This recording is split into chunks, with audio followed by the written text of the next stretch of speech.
Baik, bisa kita mulai, Bapak Ibu semua.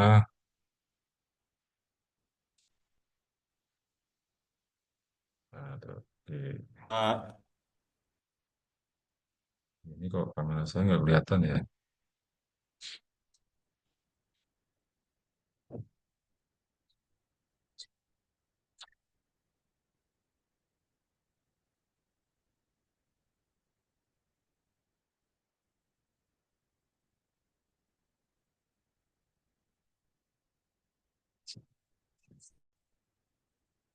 Baik, ternyata saya nggak bisa pakai kamera nih. Kameranya ini laptop apa nih? Laptop punyanya kantor nih. Kemarin dikasih sama si Angga nih. Ya, kita mulai aja ya. Assalamualaikum warahmatullahi wabarakatuh. Selamat malam, teman-teman semua. Terima kasih atas kehadirannya. Saya lihat ada Pak Kabid Pendidikan, Pak Selamat Riyadi, ada Mas David, Kabak Umum, dan juga teman-teman semua. Ini saya belum hafal nih satu-satu nih ya ketua tim nih ya. Mbak Yuni ini di bawah Mas David ya. ya Pak, Halo. Mbak Yuni di Kepegawaian. Ya Pak, Nah, Mbak Yuni di bawah Mbak Puji itu di tempatnya Pak Ilham. Selamat, Pak. Oh, Pak Selamat ya. Pak di tempat Pak Selamat Bapak. Ya, siap Oh Bapak. iya, Puji tempatnya Pak Selamat. Tempat Pak Selamat lagi siapa ini satunya lagi nih? Dua atau tiga? Dua. Mas Erwin. Siap, Bapak. Siap. Di bawahnya Pak Erwin. Slamet, Bapak izin. Oh iya. Pak Selamat berapa ketua timnya? Dua Bapak, Bu Puji dan Ketua timnya Pak dua. Erwin. Erwin dan Mas Erwin dan Mbak Puji ya. Siap. Ya, berarti ada Mas Iman. Mas Iman itu di bawah Mas Davik ya. Betul, Pak. Direndatin, Ya, Pak. ya, Mas Ahmad. Ya Pak, di bawah Pak David Pak Jaya. Nah, berarti Mas Kusuma nih di bawah Pak Ilham sama siapa? Satunya lagi. Nah, Yang saat sudah ini ada Komang Pak, member Mas baru Komang, Pak. Pak. Mas Komang baru yang Oh, SKKNI. oh iya iya iya iya. Udah semua ya. Ahmad, Komang, semua. Ya baik. Terima kasih saya lagi saya ucapkan ibu bapak teman-teman semua. Jadi malam hari ini kita perlu bertemu ya untuk membahas sesuatu hal yang sangat penting. Ini saya katakan sangat penting karena ini adalah arahan langsung dari Pak Kepala Badan. Ya. Jadi Bapak Ibu teman-teman semua, pada tanggal 21 Mei yang lalu ya, hari Rabu itu ada RDP di Komisi 10 yang membahas tentang PTKL. Ya. Kalau bagi saya, yang orang baru itu mungkin saya belum belum terlalu paham ya soal itu ya. Tapi ternyata itu menurut saya sebuah isu yang sangat strategis ya, isu sangat strategis dan mungkin malah justru bisa kita katakan isu yang berpotensi krisis ya buat kita karena itu secara langsung berkaitan dan keberlanjutan kita nih, keberlanjutan organisasi kita ya, BPSDM dan Puspam Perubahan Laut, BPSDMP dan juga UPT sekolah kita ya.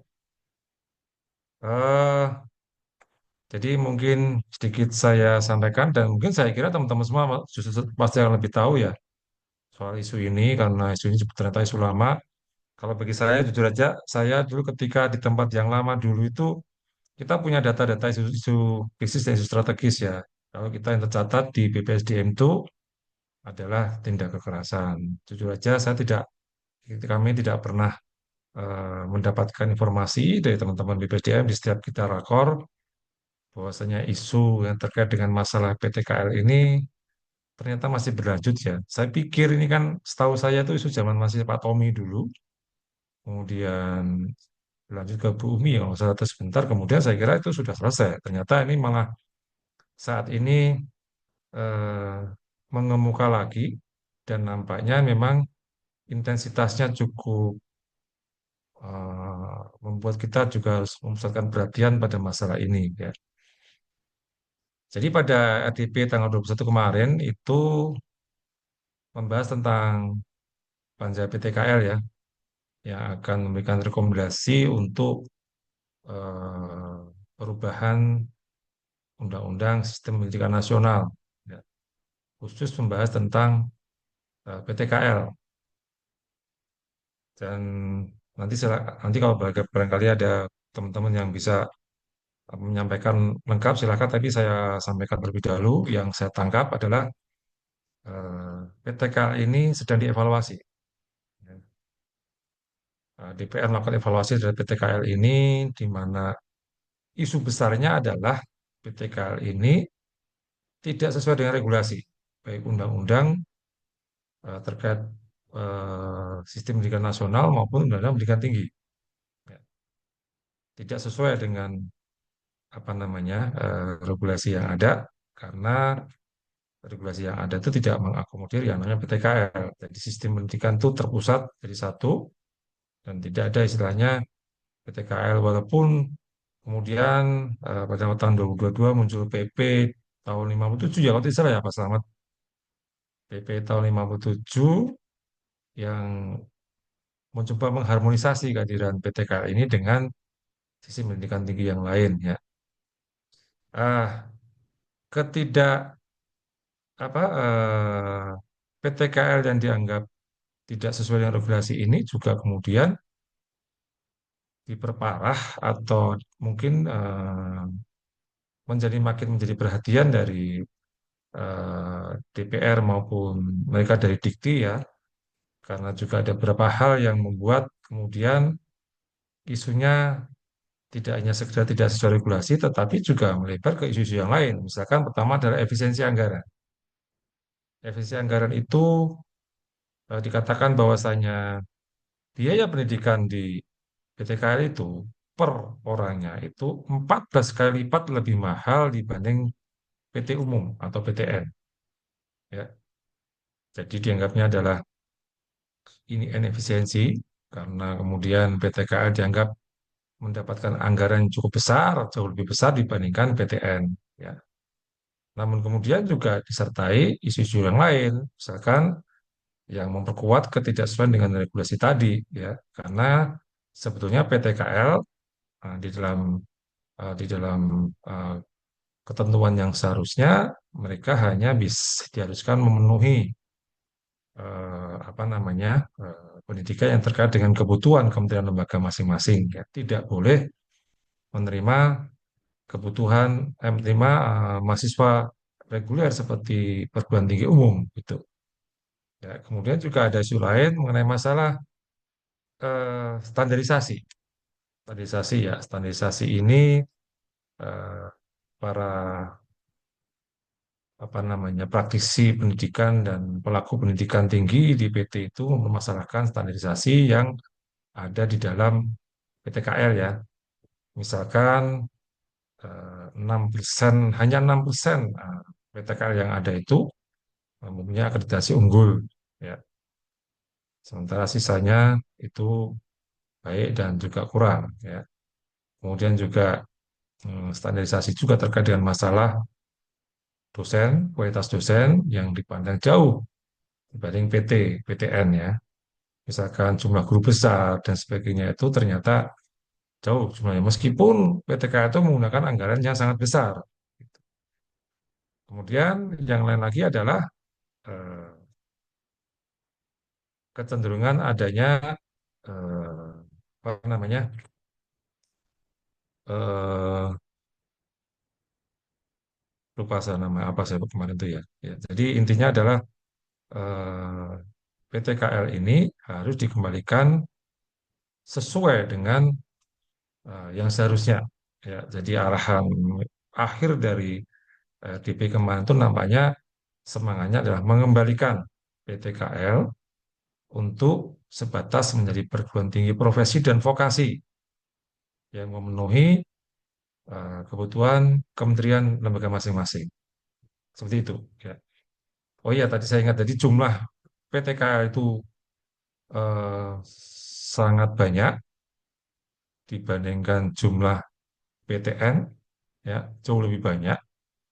Tetapi jumlah mahasiswa jauh lebih sedikit. Jumlah mahasiswa PTKL itu sekitar 200.000 dengan jumlah PTKL yang 174 kalau tidak salah jumlah PTKL itu dibandingkan PTN yang jumlahnya hanya 90 berapa, jumlah mahasiswanya ada hampir 4 juta. Nah, ini ironi-ironi seperti ini nih yang kemudian menguatkan apa namanya para wakil rakyat di Komisi 10 itu untuk mengevaluasi PTKL gitu. Ya. Dan ini namanya terus bergulir. Eh, Mereka kemarin untungnya itu adalah RDP terbuka ya, sehingga kita bisa tahu seperti apa kemudian proses RDP itu, di mana RDP itu sebenarnya kemarin itu hanya meminta pendapat dari 3 rektor ya, dari UI, UGM, kemudian Undip ya, tentang apa namanya itu PTKL dan masukan-masukan mereka ternyata satu sama lain mirip ya. Dan yang paling komprehensif itu Pak Nisam ya, yang dari UGM yang ternyata memang sebelumnya adalah Dirjen Dikti ya, gitu. Nah, menyikapi hal ini dan kayaknya memang anginnya sangat kencang ini ya. Ini kemarin Sabtu ya kami rapat di rapat dengan Pak Kaban kemarin Sabtu tanggal 24 Mei itu Kaban, Sesban, para kapus dan beberapa direktur UPT rapat untuk membahas masalah ini. Ya. Nah, kemudian eh, kesimpulannya adalah dari rapat kemarin, ya, kita diminta mengupayakan untuk penyeimbangan informasi. Ya, sekali lagi ini baru tahap penyeimbangan informasi ya. Jadi Bapak Ibu semua, kita tidak dalam posisi untuk mentargetkan hal yang lebih dari sekedar menyeimbangkan informasi ya. Jadi kita belum belum ada target untuk bagaimana kita bersikap secara konkret ya. Apakah kita ikut mau apa target kita adalah mempertahankan kita penuh atau kita ikut seperti maunya Dikti ini belum sama sekali ya. Jadi masih lagi makanya kan arahan yang dibawa oleh Komisi 10 adalah PTKL diarahkan untuk kembali ke profesi dan vokasi di bawah Dikti, tidak lagi di bawah kementerian masing-masing. Gitu. Nah sekarang arahan hasil rapat dengan Pak Kaban dan Sesban dan Perkapus kemarin menyimpulkan agar kita semaksimal mungkin memberikan keseimbangan informasi yang beredar di publik terkait persoalan-persoalan yang muncul tentang PTKL ini ya. Jadi di dalam pembahasan kemarin eh, disimpulkan banyak informasi yang terkait dengan evaluasi PTKL ini yang tidak sepenuhnya objektif, gitu ya. Nah, ini yang kita diminta untuk menyeimbangkan informasi, gitu. Ya, setidaknya dalam 1 minggu, 2 minggu ini kita harus mampu melakukan kegiatan aksi-aksi yang bisa menyeimbangkan informasi yang berada di publik tentang seperti apa sih PTKL. PTKL tidak selalu semuanya buruk ya, seperti yang digambarkan oleh apa namanya RDP yang dilakukan Komisi 10 kemarin ya. Tetapi kita wajib bisa memberikan informasi-informasi yang menyeimbangkan tentunya terkait dengan hal-hal yang menjadi kinerja dari PTKL kita di Kementerian Perhubungan khususnya perhubungan laut dan juga penjelasan-penjelasan yang lebih detail tentang bagaimana sebetulnya praktek-praktek pelanggaran pendidikan dan pelatihan yang ada di PTKL ini sehingga PTKL Kementerian Perhubungan khususnya perhubungan laut sehingga publik itu hanya juga punya pemahaman, punya persepsi yang mungkin tidak sepenuhnya akan memberikan penilaian negatif ya terhadap PTKL yang ada di Pusbang Perhubungan Laut ya. Nah, untuk itu sebenarnya saya sudah mencoba untuk melakukan langkah-langkah ya, merumuskan langkah-langkah yang kemarin saya melalui Kabak dan juga Kabid. Itu sebetulnya langkah-langkah yang sangat sementara ya. Jadi artinya di dalam perjalanan nanti sebenarnya masih bisa kita rubah-rubah lagi sesuai dengan kondisi yang ada.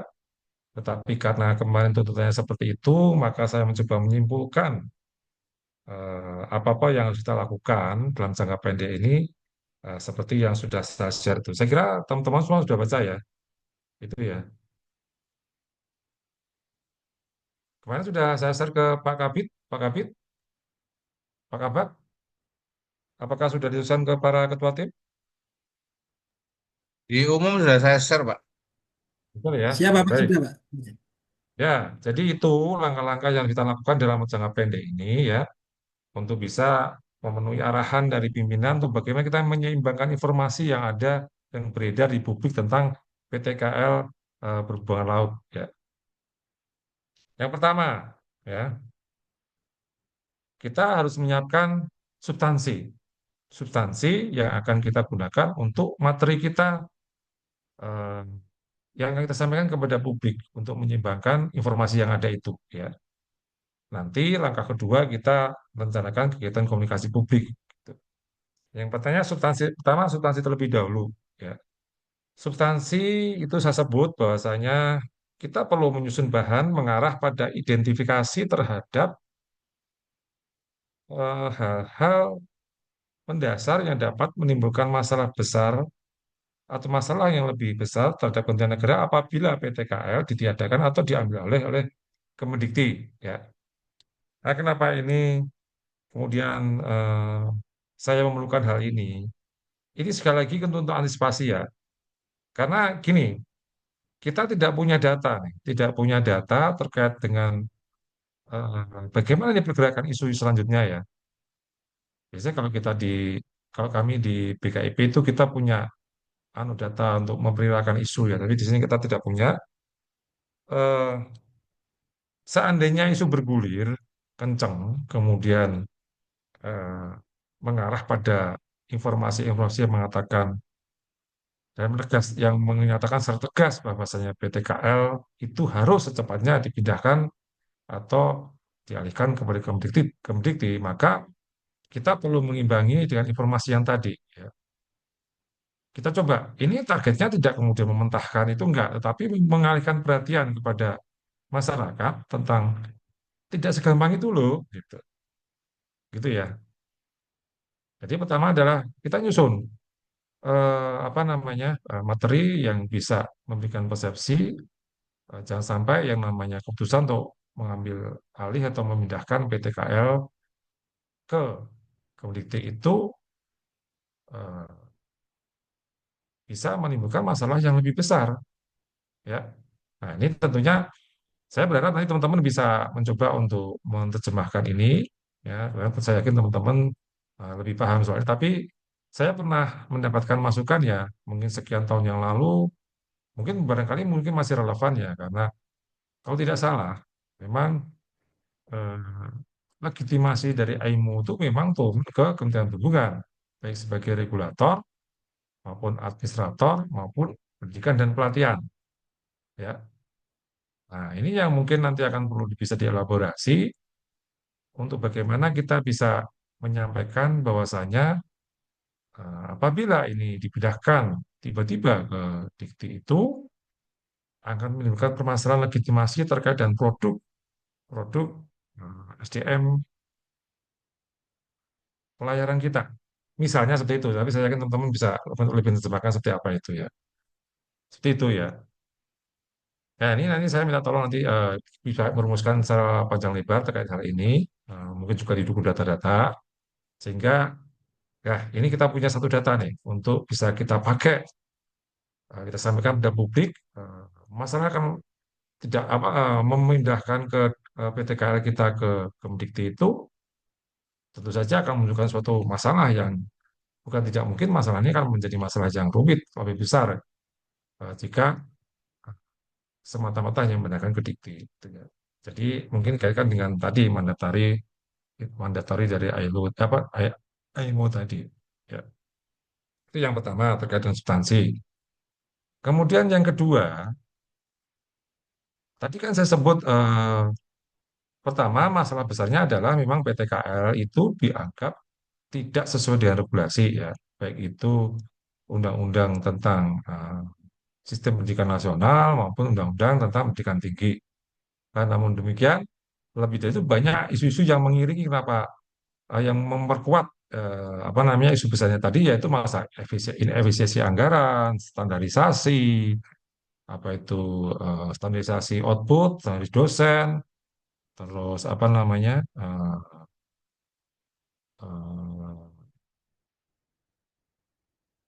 apa namanya yang masih PTKL masih apa namanya memproduksi prodi yang tumpang tindih, memiliki prodi yang tumpang tindih dengan PTN. Ini isu-isu seperti itu yang ikut memperkuat kenapa PTKL memang kemarin malah ada yang mengatakan PTKL itu sudah melanggar peraturan yang ada gitu. Ya. Nah, ini perlu kita perjelas lagi nih ya dalam konteks UPT sekolah kita ya. Sebenarnya yang terjadi di tempat kita itu seperti apa sih? Kita kan dengan isu tadi itu, isu yang ini efisiensi anggaran macam-macam yang katanya apa namanya eh, pembiayaan satu orang mahasiswa atau taruna di PTKL itu hampir 14 kali lipat lebih mahal daripada PTN. Ya, bahkan kemudian mereka mengatakan seandainya biaya yang sama itu diberikan kepada PTN, mereka akan bisa jauh mengakomodir mahasiswa yang jauh lebih banyak, bahkan memberikan UKT gratis itu. Seperti itu kan berarti caranya. Ini nanti kita beritahu lagi nih hal-hal detail terkait masalah PTKL kita yang isu-isu yang detail yang mengenai hal itu ya, misalnya ini revisi anggaran dan sebagainya tadi yang di poin 1B itu sudah saya sebutkan di situ ya. Mungkin kalau lebih jelasnya lagi, ada materi dari Pak Sesban pada waktu rapat kemarin, pas 1 kemarin, yang mungkin bisa mengapa itu, selain tentunya bisa melihat kembali YouTube, YouTube yang ada Komisi 10 ya. Nah, kita melihat detail dari isu-isu yang dimasalahkan itu apa saja terkait PTKL. Itu kita harus bisa memberikan sebuah klarifikasi. Misalkan gini, ini efisiensi anggaran isunya. Eh, tuduhan apa persangkaannya seperti apa nih ini efisiensi anggaran?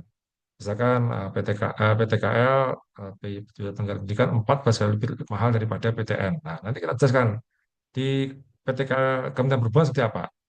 Gaji seperti itu. Nah, nanti akhirnya kita bisa merumuskan narasi terkait hal ini kita harus ngomong apa. Nah, seperti itu kira-kira. Nah, nah, sekalian ini kita mungkin membagi tugas kerja ya, karena ini apa namanya kita disuruh bekerja cepat oleh Pak Kaban. Seminggu ini harus ada aksi konkret ya untuk melakukan hal ini. Jadi untuk penyiapan substansi ini, poin 1 ini tidak lanjut substansi ini, saya minta tolong bidang pendidikan ya untuk bisa menyusun substansi ini. Ya, ya, tidak substansi B A maupun B, saya minta tolong bidang pendidikan dikoordinir oleh Pak Slamet Riyadi untuk bisa menindaklanjuti hal ini. Ya, tentunya saya berharap tujuan melibatkan ketua-ketua timnya karena saya lagi ya ini mulai lagi nih apa yang disampaikan Pak Kaban atau Pak Sesban tepatnya. Ini adalah isu yang serius. Ya. Jadi kalau istilah Pak Sesban, PTKL kita atau sekolah kita atau unit kerja kita itu sedang tidak baik-baik saja. Ya. Ini sangat menyentuh hal mendasar dari keberlanjutan tugas-tugas dan pekerjaan kita di tempat kerja kita ini. Ya. Maka semua teman-teman, apalagi teman-teman yang muda-muda nih ya, harus punya kepedulian terhadap hal ini. Ya. Harusnya seperti itu, harusnya teman-teman yang memang dari awal berkarir di PSDM tentunya harus punya kepedulian jauh lah dibanding saya aja ya kemarin terus terang saya sangat terkejut dengan isu ini karena ini memang isu yang sangat besar menurut saya ya. Saya tentu saja, saya kira ya saya sangat setuju dengan apa yang disampaikan Pak Kaban dan juga Pak Sesban. Kita harus mengerahkan energi kita untuk bagaimana kita bisa berjuang terkait dengan hal ini gitu ya.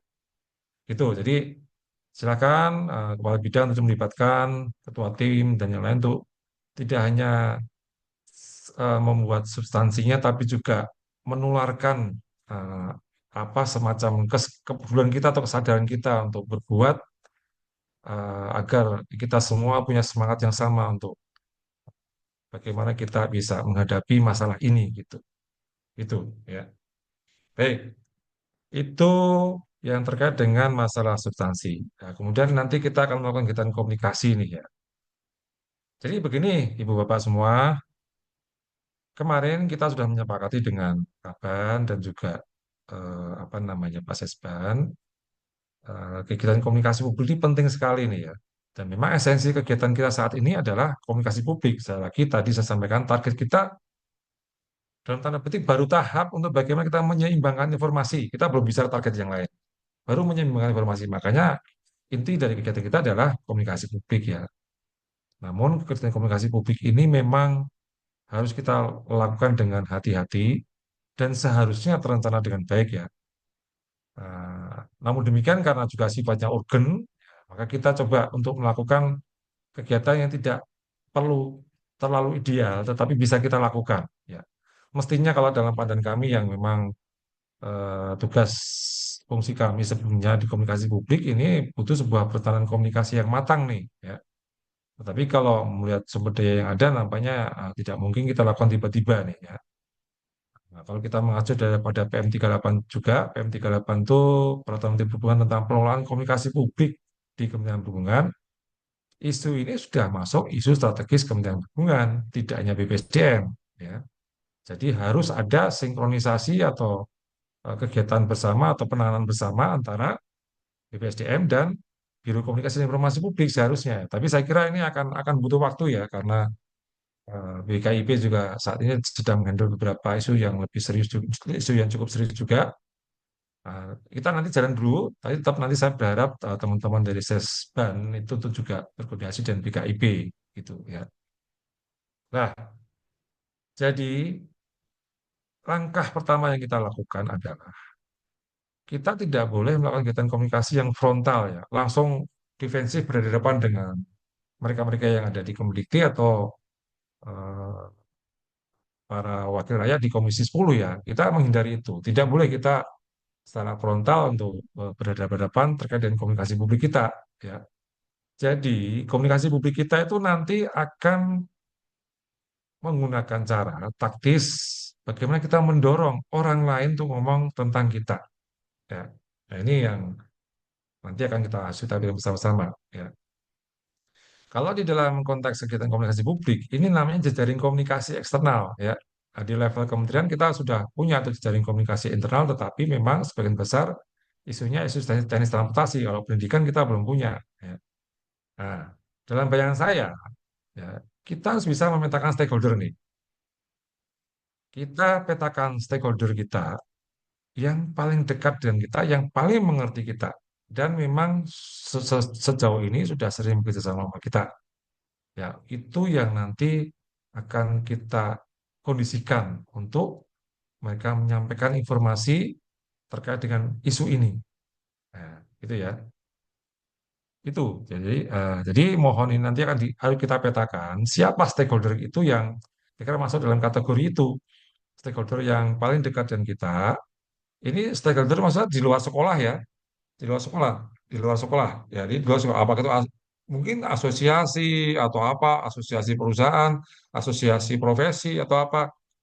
Itu harus kita petakan sedemikian rupa sehingga kita nanti punya data siapa sih sebetulnya stakeholder yang paling dekat dengan kita, yang paling bisa mengerti kita. Nah, itu nanti yang menjadi prioritas kita pertama untuk kita dorong berbicara tentang isu ini. Gitu.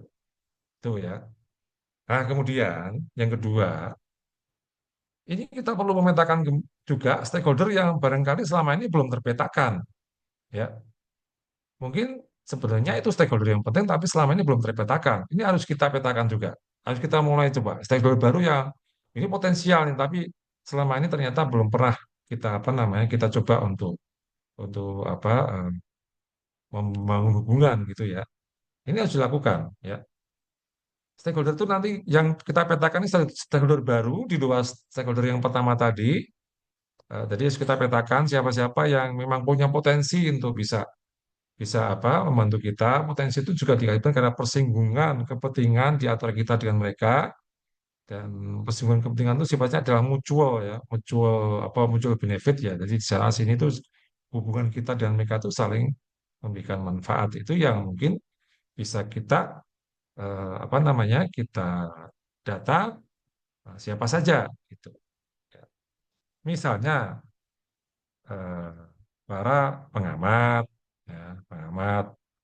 Misalkan juga institusi apa yang memang punya selama ini bergerak di dalam pendidikan, tetapi mereka punya kepedulian terhadap kita. Bisa juga, anu, eh, apa namanya, kementerian-kementerian yang lain juga, ya, kementerian lain juga yang terkait dengan kita. Ya, barangkali nanti mereka bisa memberikan pandangan yang mungkin tidak secara langsung mendukung kita, tetapi tetap mendukung kita. Misalkan mereka bisa menyampaikan sisi positif terhadap hal-hal apa yang sudah diproduksi oleh sekolah-sekolah kita gitu. Mereka tidak perlu membela kita tapi cukup ngomong eh, hal-hal positif apa yang sudah kita lakukan. Ini perlu kita petakan juga.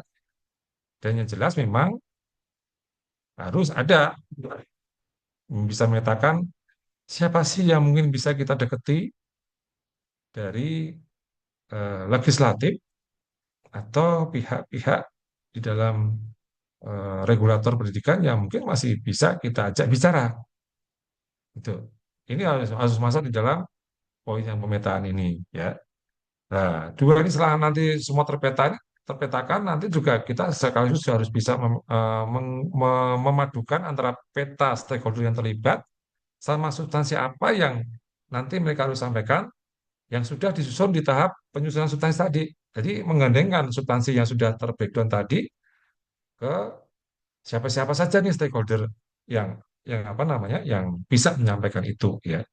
Nah, sekali lagi di dalam tahapan ini, target komunikasi kita adalah memengaruhi pengambil kebijakan. Ya, segmentasi audiens kita, orang yang kita tuju untuk menjadi sasaran komunikasi yang terkait dengan hal ini adalah pengambil kebijakan yang terkait dengan masalah PTKL tadi. Itu, ya.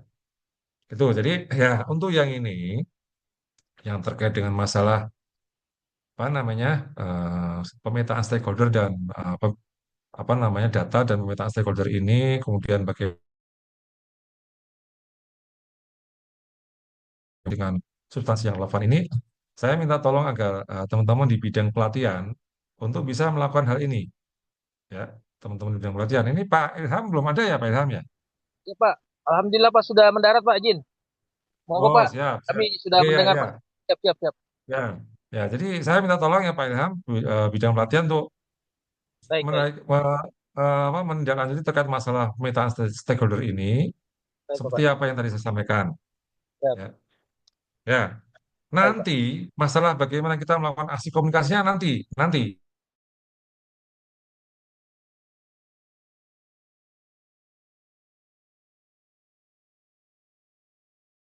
kita, ya.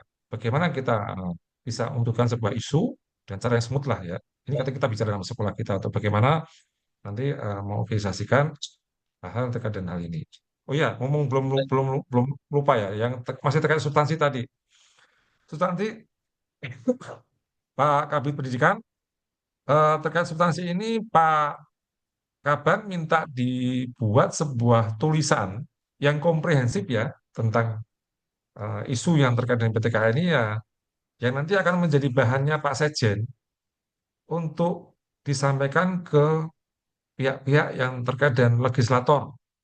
Ya, saya kira materi itu akan bisa tersusun dari apa yang sudah kita breakdown tadi, ya, substansi tadi yang kita breakdown tadi mungkin disusun sedemikian rupa dan sebuah narasi yang mungkin tidak terlalu panjang, mungkin maksimal 2 halaman, ya, itu, ya, itu untuk nantinya akan jadi pegangan Pak Sekjen nih, pegangan Pak Sekjen untuk beliau-beliau akan mencoba berinteraksi dengan para legislator, ya.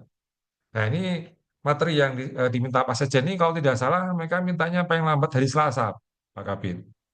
Hari Selasa, ya. Hari Selasa tuh Baik, Pak. sudah harus ada materi itu. Ya. Baik, lanjut tadi ke yang terkait dengan masalah eh, apa namanya komunikasi publik, ya. Nah, Oke, tadi pemetaan stakeholder dan bagaimana database stakeholder dan bagaimana memadukan stakeholder yang sudah terdata itu dengan substansi yang relevan itu sudah ya tadi ya teman-teman nanti kami pelatihan untuk melakukan itu. Ya lanjutnya adalah ini perlu disusun holding statement yang bersifat narasi diplomatis, tidak konfrontatif, yang akan menjadi pegangan spokesperson di lingkungan Kementerian Perhubungan jika mereka ditanya oleh media. Ini juga sangat penting ya, karena kadang-kadang terlewatkan dan jadi blunder kalau kita buat. Ya, jadi sekali lagi gini, intinya pada tahap ini kita kita ini adalah BPSDM dan juga Kementerian Perhubungan itu tidak dalam posisi yang ngomong banyak. Kita jangan ngomong banyak ya. Yang ngomong banyak tuh tadi orang lain yang kita kondisikan untuk ngomong banyak. Tetapi jika kita ditanya atau kita memang harus ngomong, ya kita harus ngomong. Tetapi kita batasi seberapa kedalamannya ngomong dan intensitasnya pun kita batasi ya. Maka dari itu kita tetap membutuhkan sebuah holding statement. Holding statement itu adalah sebuah narasi yang kita susun untuk sewaktu-waktu kita butuhkan sebagai bahan untuk bicara, terutama ke media. Ya. Nah, ini nanti ini pekerjaan humas nih. Nah, karena di tempatnya Pak Kabak ini kan ada pekerjaan humas. Ini nanti saya minta tolong Pak Kabak untuk bisa membuat ini ya. Nanti kita bisa diskusi bersama nih teman-teman. Di situ kan ada unsur Prata Humas ya. Si siapa namanya Mbak Si Rahayu ya. Nanti bisa kita diskusikan bersama ya. Bagaimana kita menyusun holding statement ya. Holding statement ini nanti akan menjadi pegangan karena kalau udah isu strategis kayak ini yang punya punya kewenangan berbicara berdasarkan SE 1 tahun 2025 itu adalah Pak Kepala Badan dan Menteri ya, Menteri dan Kepala Badan ya. Itu artinya nanti harus menjadi pegangan Kepala Badan ya.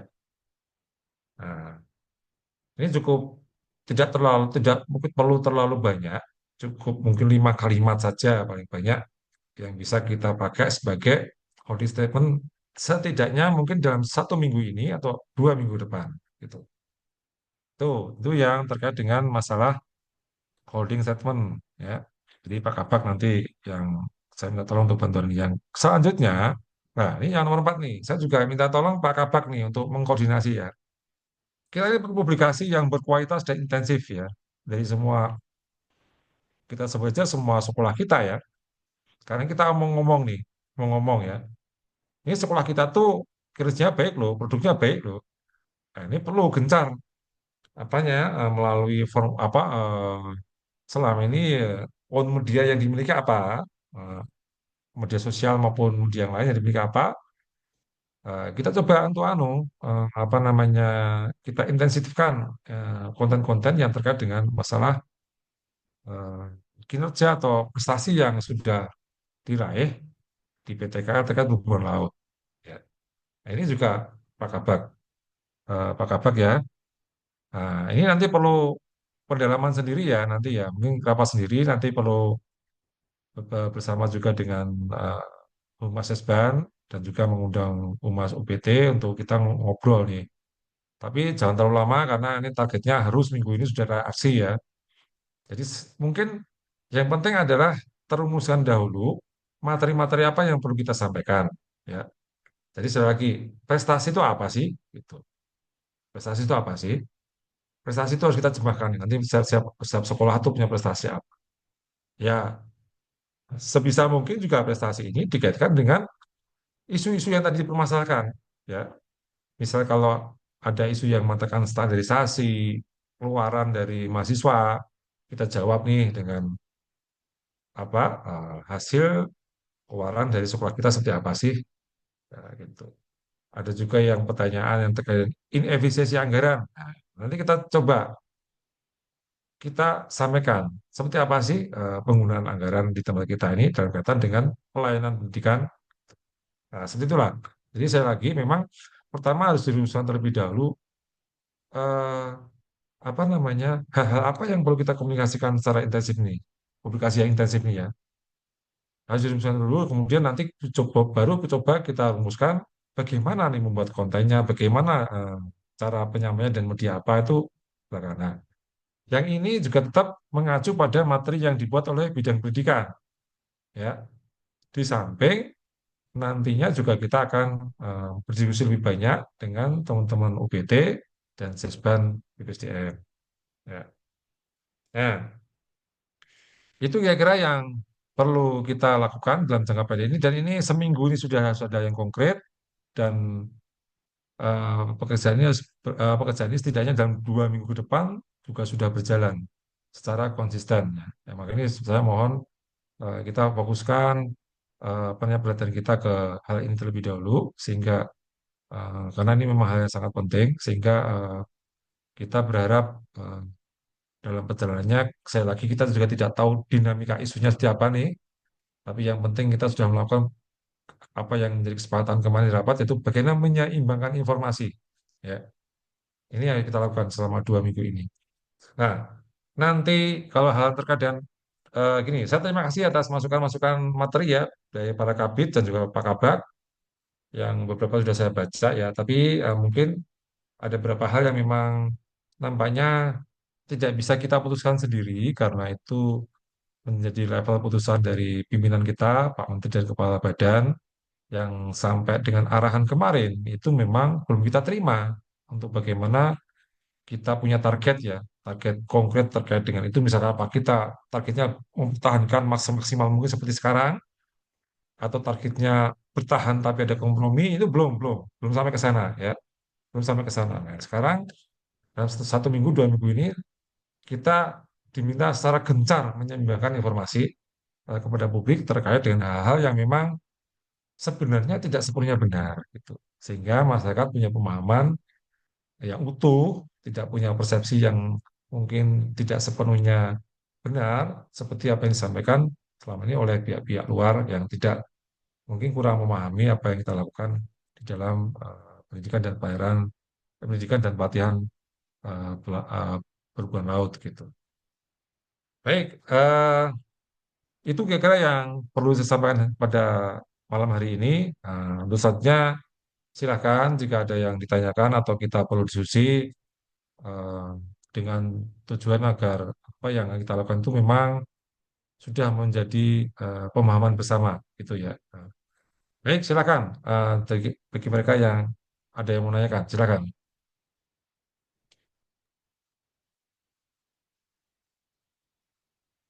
Mohon izin Halo? Bapak. Ya, silakan. Baik, terima kasih Pak Kapus. Mungkin eh, kami telat masih baru saja mendarat di Jakarta. Maaf, Eh, suaranya terputus. Apakah apakah saya atau anu ya? Suaranya terputus-putus. Baik Bapak, sudah bisa diterima izin. Ya, siap. Oke, silakan. Ya, baik. Eh, Mohon maaf kalau kami telat masuk tadi kami baru mendarat Bapak.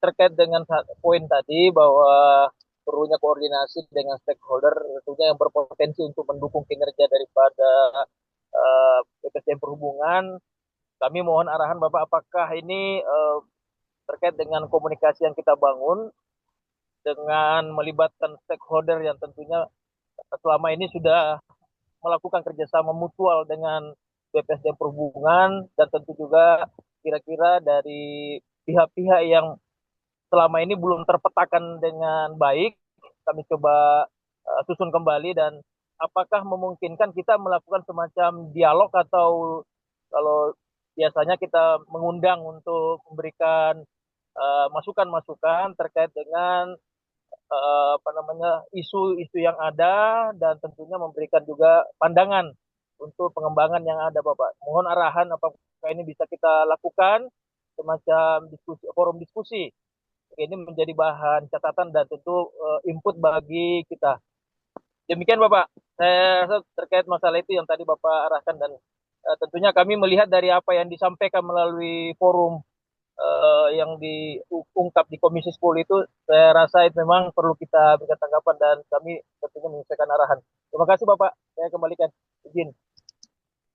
Terima kasih. Jadi begini, ya tentunya dialog perlu ya, perlu. Tapi yang penting pertama dilakukan adalah pemetaan terlebih dahulu, Pak. Pemetaan stakeholder.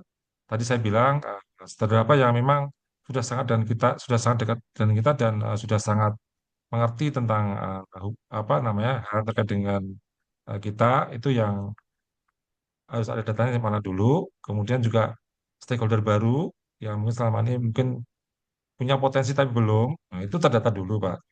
Habis itu Baik. baru kita nanti akan ngomong, Pak. Ya, Ya. dialog dengan mereka ya.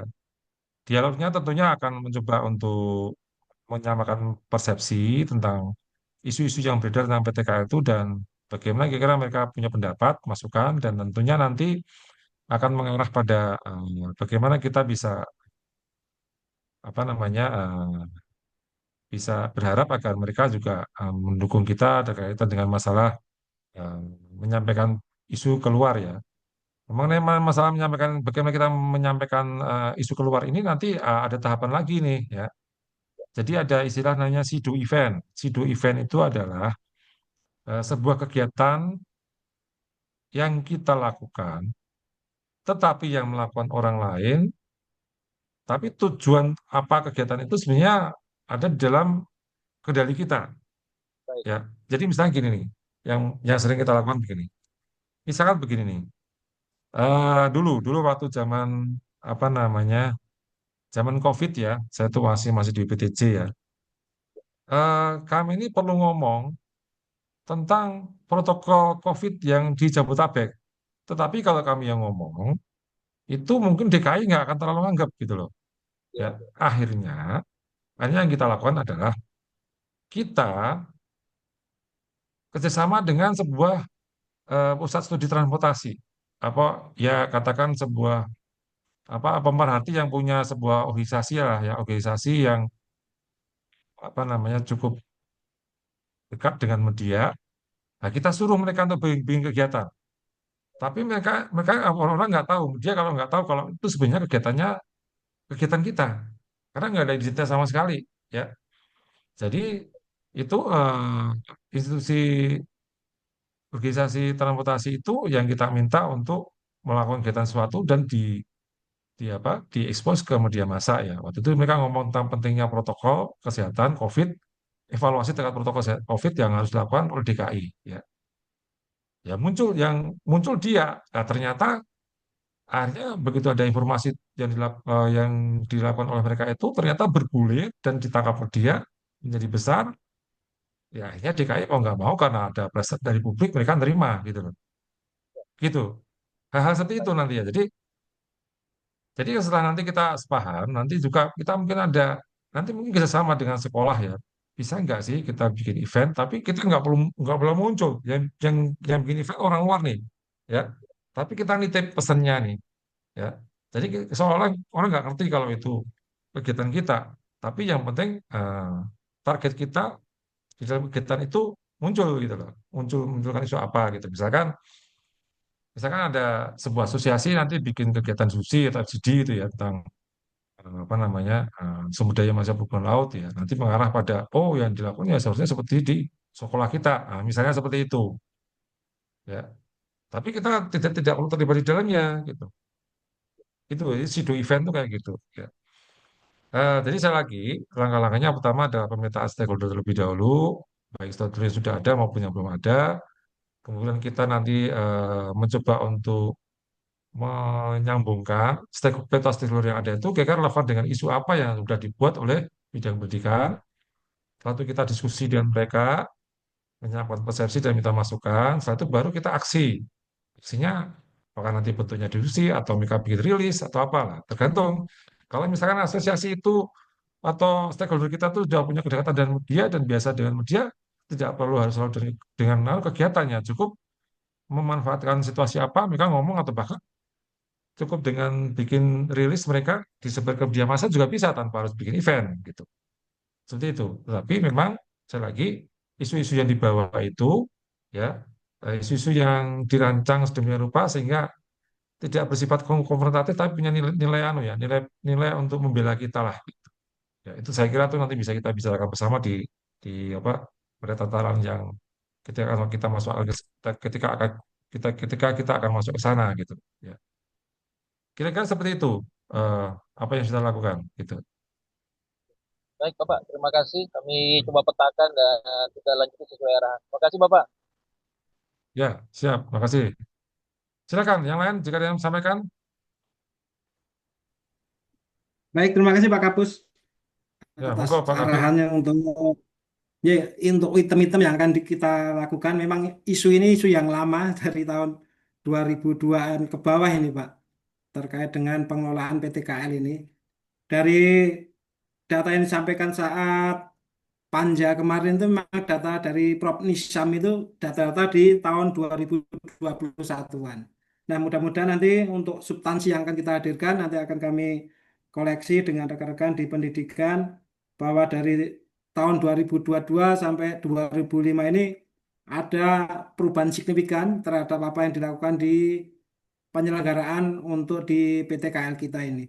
Sehingga lebih menguatkan. Setuju apa yang disampaikan Pak Kapus tadi bahwa untuk saat ini, karena memang rapat kemarin sifatnya sebetulnya mau ditutup Pak, tapi sebagian dihadiri oleh 10 DPR kemarin untuk di open. Jadi kita bisa melihat hal-hal spesifik item-item yang menjadi poin daripada kelemahan untuk pelaksanaan di PTKL.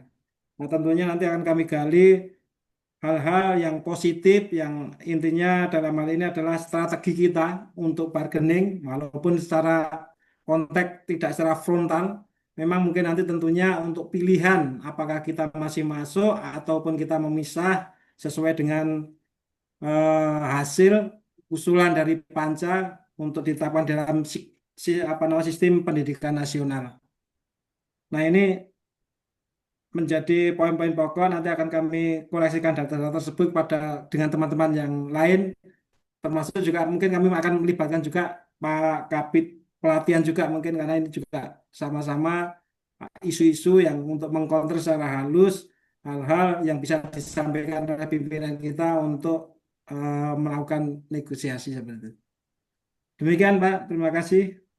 Mungkin nanti akan kami laporkan progres pengembangan terhadap substansi untuk menjawab kepada Pak Kabadan. Terima kasih. Terima kasih Pak Kabit. Ya, baik. Jadi ya silakan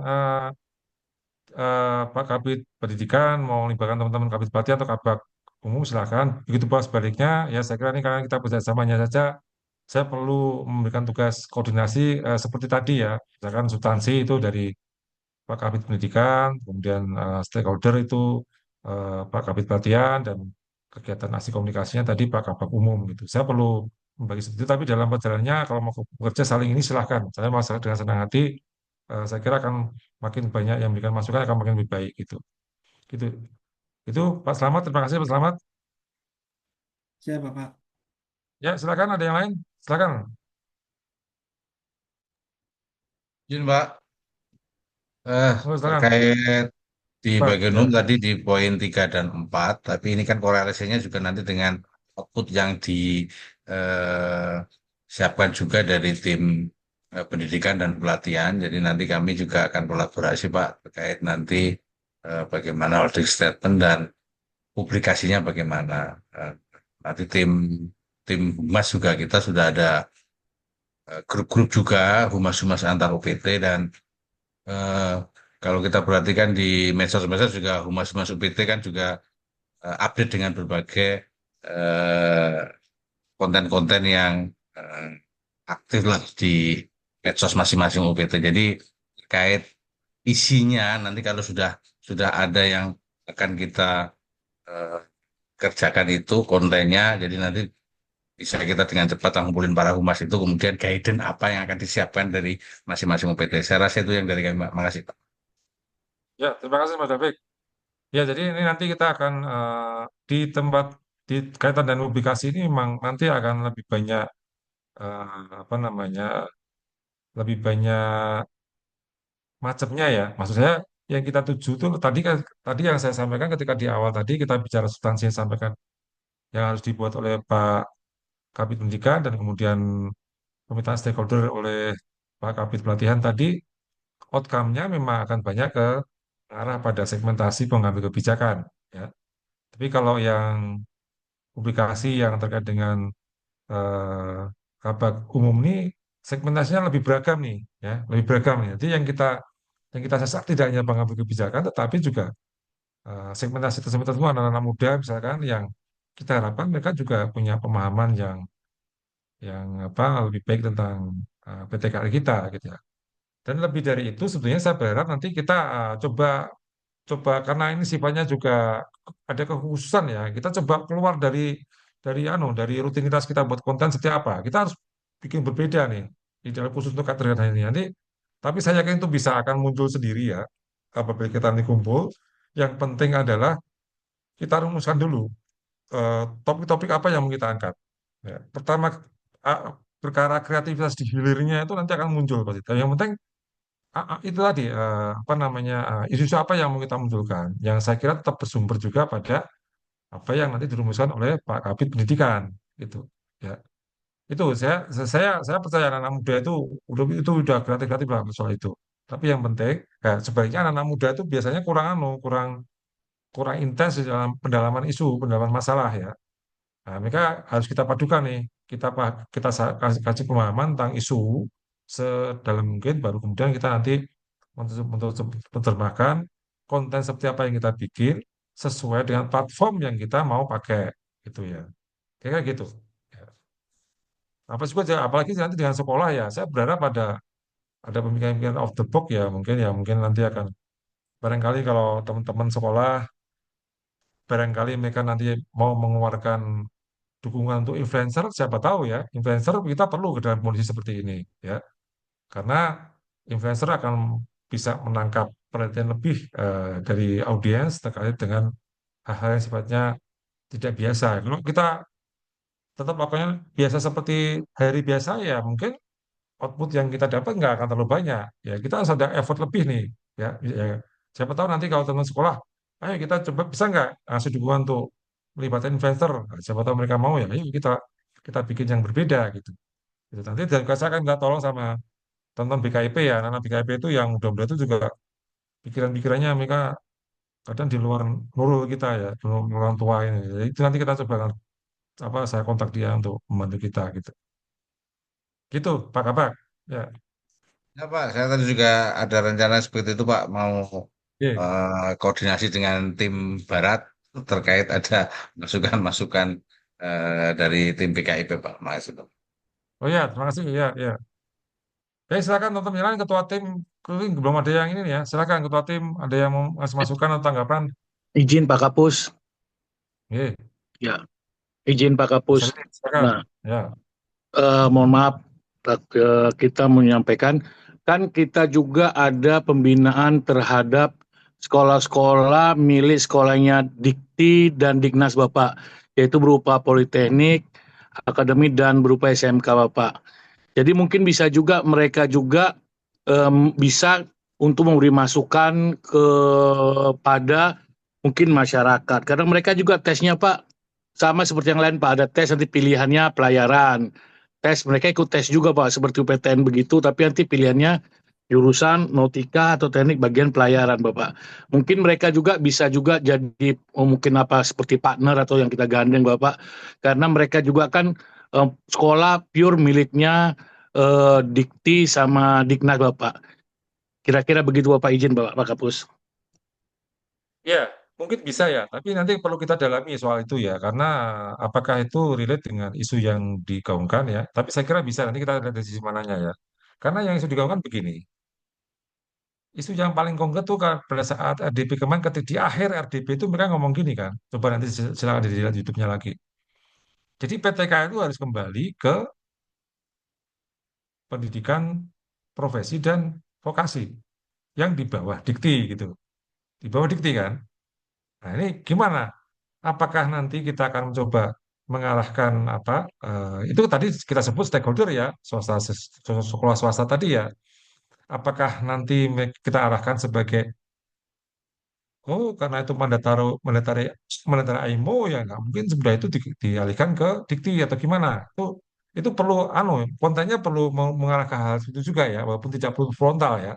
Tapi harus ada yang mengarah kayak gitu, gitu. Misalkan kita sebut misalkan partner itu mengapresiasi kita, ya kita sebut ternyata memang apresiasinya itu kait dengan bagaimana Kementerian Perhubungan melalui PTKL-nya Perhubungan Laut itu bisa apa namanya melaksanakan mandatori AIMO dengan baik sehingga itu punya dampak terhadap apa namanya standarisasi yang ada di sekolah swasta. Misalkan seperti itu gitu. Nanti kita jelaskan mengapa sih AIMO apa namanya memberikan legitimasi itu ke Kementerian Perhubungan bukan ke yang lain itu bisa juga disebut seperti itu. Artinya tidak selalu kita harus tiba-tiba menjalankan dikti, tapi menyampaikan sesuatu yang mungkin bisa dipahami. Ternyata itu tidak akan semudah itu jika tiba-tiba itu dialihkan dari Kementerian Perhubungan. Gitu. Kayak itu Mas Arifin, bisa, tapi memang perlu pendalaman juga, perlu pendalamannya. Karena gini, gini, bikin konten itu kadang-kadang gak gampang susah ya. Jadi kalau yang saya alami itu gini,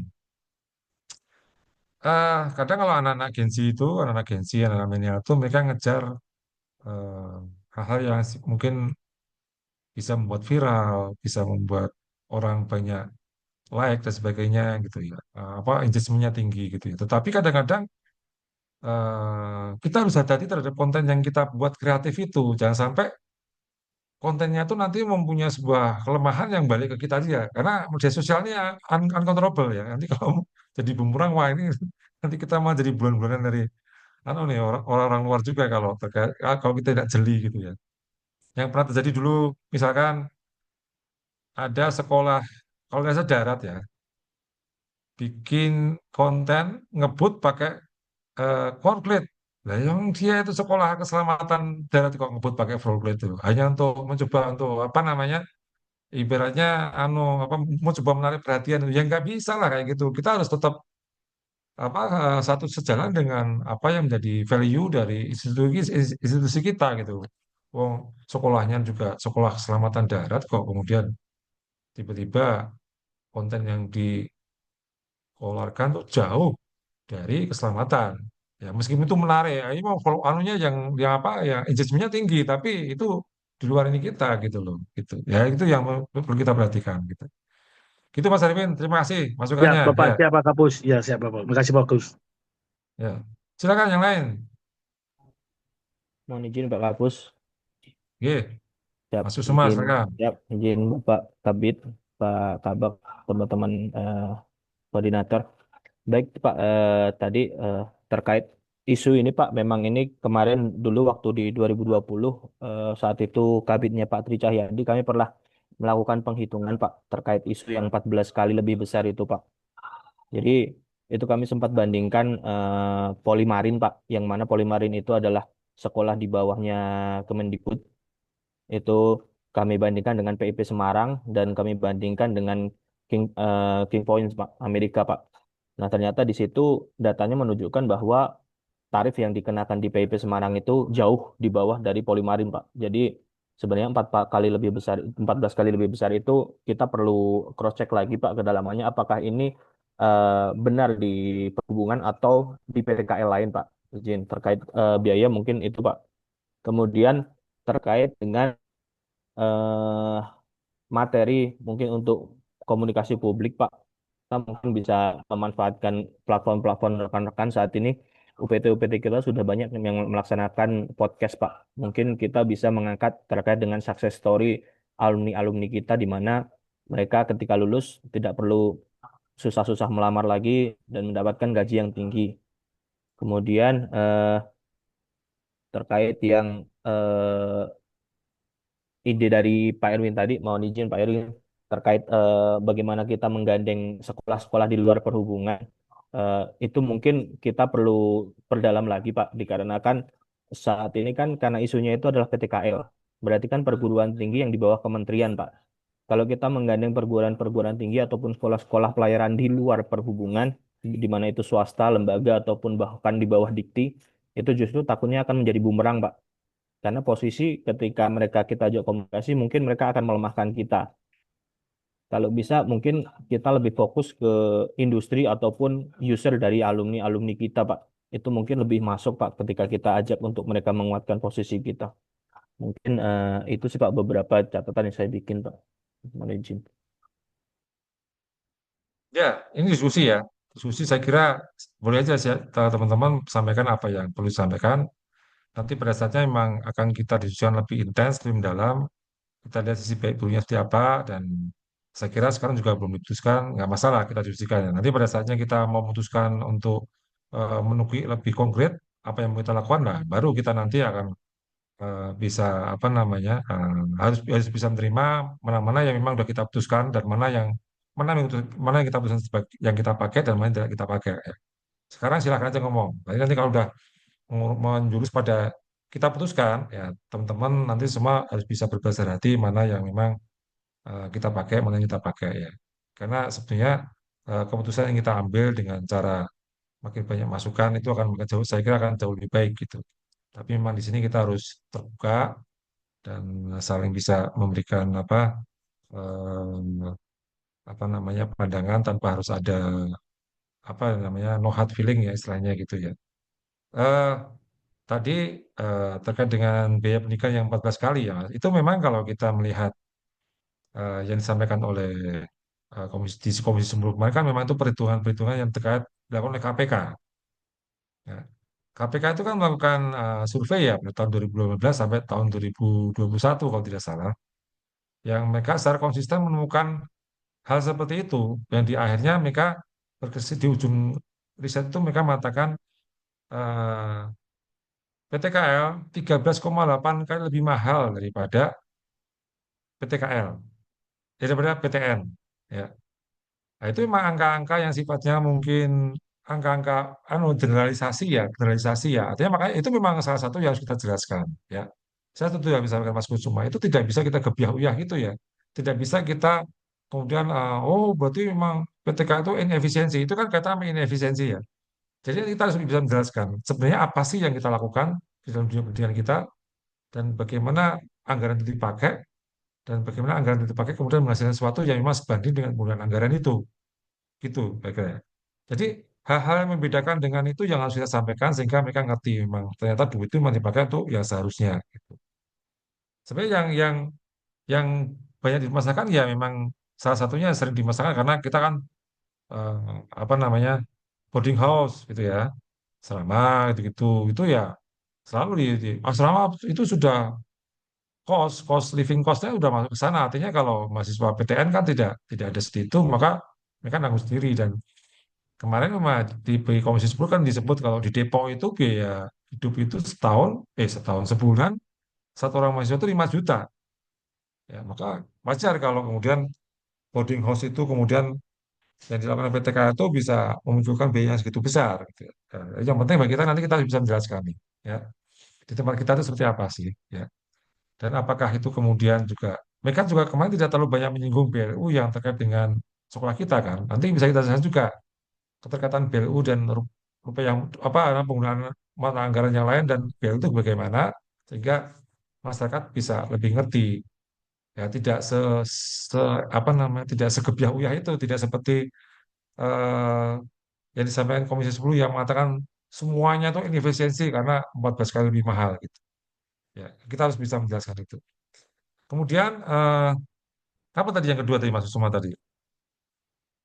Terkait Mensos. ini Pak, Oh, keterlibatan sekolah-sekolah di luar kementerian kita Pak, karena ini kan isunya PTKL, jadi yang akan diserangkan yang di bawahnya perhubungan oh Pak. iya itu tadi gini ya. Oke, saya setuju dengan apa yang disampaikan Mas Kusuma dan Mas Erwin juga oke. Nanti kita bahas bersama ya. Ya itu kita bahas lebih dalam lagi. Tapi saya suka kalau kalian menyampaikan apa yang menjadi pandangan kalian. Nanti kita bahas lagi bersama. Itu kan nanti tahapannya pada saat kita mau mengeksekusi itu ya. Nanti kita bicarakan lagi gitu. Ya, mungkin barangkali nanti perlu ya pandangan yang berbeda untuk bisa mengukur agar apa yang mau kita lakukan itu memang dari sisi benarnya seperti apa, dari sisi salahnya seperti apa gitu. Gitu Mas ya. Silakan ada yang lain?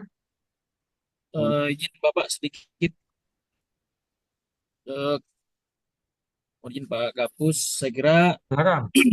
kami coba untuk memetakan tadi dari apa yang disampaikan di Komisi 10, sebenarnya itu adalah gambaran secara global apa yang kami coba susun dalam bentuk PowerPoint dan statement yang sifatnya bukan sifatnya konfrontatif, tapi sebenarnya itu mengungkap fakta-fakta yang ada selama ini.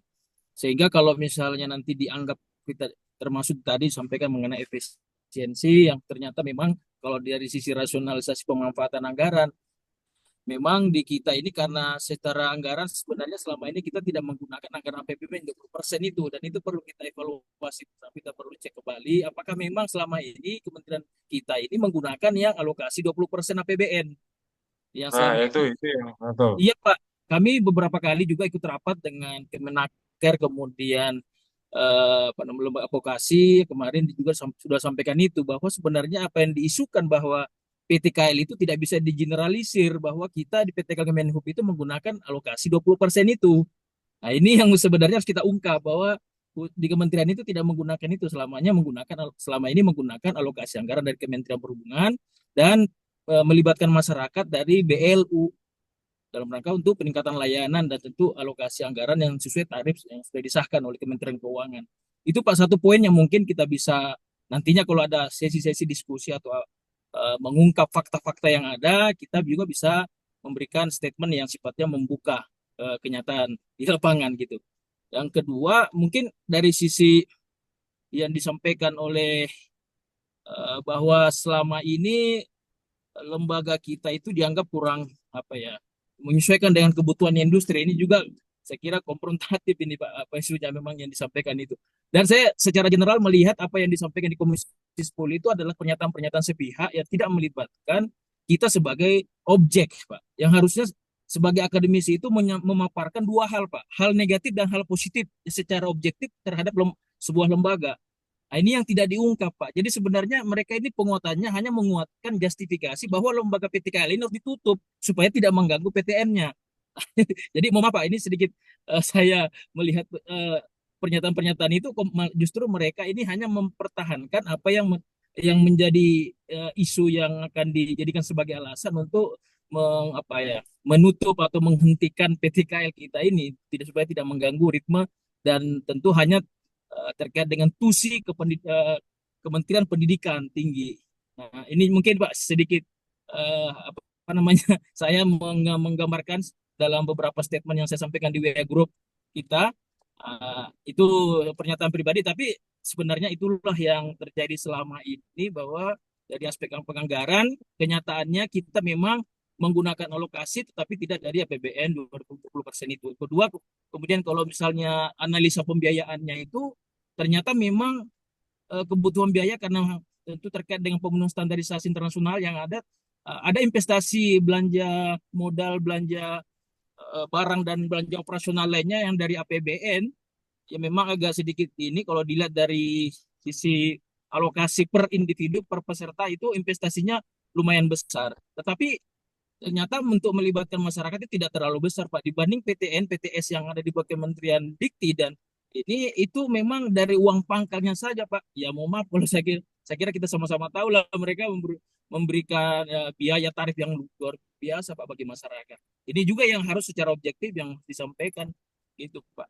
Saya kira itu Pak mungkin sudah ada di paparan kami Pak. Mungkin itu hanya bahan saja Pak, bahan diskusi. Kalaupun nantinya bisa dimanfaatkan untuk kita bisa menggambarkan secara faktual di lapangan seperti apa posisi PTKL khususnya di bawah Kementerian Perhubungan Pak supaya kita tidak jadi seolah-olah mengeneralisir kondisi yang ada di PTKL. Saya kira itu Bapak Kapus, terima kasih. Ya, terima kasih Pak Ilham. Jadi memang begini ya, ya makanya tugas kita ini untuk menyampaikan informasi yang berimbang, gitu ya. Iya Pak. Saya setuju Pak dengan yang Bapak sampaikan tadi, mereka memang tidak secara komprehensif ya. Tapi kalau yang disampaikan dari para rektor, mereka memang dari awal ngomong kami ini bukan PTKL. Mungkin kami juga tidak bisa melihat secara utuh PTKL seperti apa. Ya. Iya Pak. Kalau kita lihat rektor UI wakil rektor UI dan rektor UDIP itu ngomong kayak gitu. Kami ini bukan Iya. PTL. Kalau disuruh ngomong soal PTKL, kami juga mungkin sebenarnya juga nggak terlalu banyak tahu. Kurang lebih seperti itulah mereka ngomongnya. Bahkan mereka ngomong sisi-sisi yang sifatnya apa namanya mengkritisi aja dari Iya. yang mereka tahu gitu. Betul. Dan sumber lain yang dipakai kan ya memang itu risetnya KPK ya. Riset KPK itu kan yang dipakai yang paling dipakai untuk pertama oleh Pak Nisam ya ketika Pak Nisam itu masih jadi dikti dan juga sampai hari ini sampai kemarin itu ya data yang dipakai adalah KPK yang menyebutkan 14 kali lebih mahal itu KPK Pak sebenarnya Pak ya. Nah itu tugas kita untuk nanti memberikan informasi yang berimbang. Nah, ya intinya ya nggak gitu-gitu banget lah ya nggak gitu nggak seperti itulah ya seharusnya gitu. Dan Iya. memang yang kalau saya menarik menarik apa namanya kesimpulan yang ada kemarin itu kan dua hal yang paling dipermasalahkan sebenarnya pertama gini, memang secara mereka tuh inginnya menjadikan satu standarisasi pendidikan itu satu ya standarisasi pendidikan satu di bawah Kemendikti gitu ya karena regulasi di balik itu Sikdiknas maupun perguruan tinggi itu tidak ada yang PTKL gitu. Kan panja tentang PTKL itu kan nanti akan menghasilkan rekomendasi untuk perbaikan undang-undang sistem pendidikan nasional, ya di mana ini nanti fokus mereka akan menggusur PTKL gitu. Karena memang pada dasarnya mereka mengatakan standarisasi pendidikan itu harus satu, tidak boleh ada standarisasi yang lain gitu. Ini kan tadi katanya sama tadi ya, tadi mungkin belum terlalu saya singgung, kalau di PTN itu kan standarisasinya tuh pakai pakai apa namanya, pakai ukuran-ukuran tertentu yang dilakukan oleh pihak luar ya. Selain akreditasi juga pengakuan dari institusi misalkan kalau kita World University itu apa itu. Nah, itu yang dibalikkan ke kita, apakah kita punya ukuran seperti itu atau enggak gitu. Nah, karena apa? Karena standarisasinya beda, maka ini yang dia permasalahkan bagi PT itu, bagi perguruan tinggi umum itu, standarisasi pendidikan itu harus satu. Dikti itu bilang gitu. Jadi itu yang semangat mereka tuh yang pertama itu ya, yang mereka ingin ngotot gimana caranya yang namanya PTKL itu harus lebur jadi dikti karena mereka bilang standarisasi pendidikannya hanya satu, nggak boleh banyak, ya, nggak boleh lebih dari satu. Ya. Itu yang pertama. Yang kedua, apa namanya bahan bakarnya tuh ini efisiensi gitu. Bahan bakar yang kita pakai mereka pakai itu ini efisiensi itu. Yang mereka mengatakan, oh ini efisiensi itu yang bikin anu nih, bikin apa namanya sumber masalah yang apa harus dibuat anu apa diberikan solusinya ya karena bagi mereka duit yang dihambur-hamburkan oleh PTKL itu kalau dipakai PT biasa PTN itu karena ada UI itu bilang 40% mereka bisa memberikan beasiswa pada mahasiswanya gitu. Nah, hal seperti itu yang nanti kita perlu jelaskan Pak. Jadi memang ya saya lagi dari awal target kegiatan kita ini adalah menyeimbangkan informasi.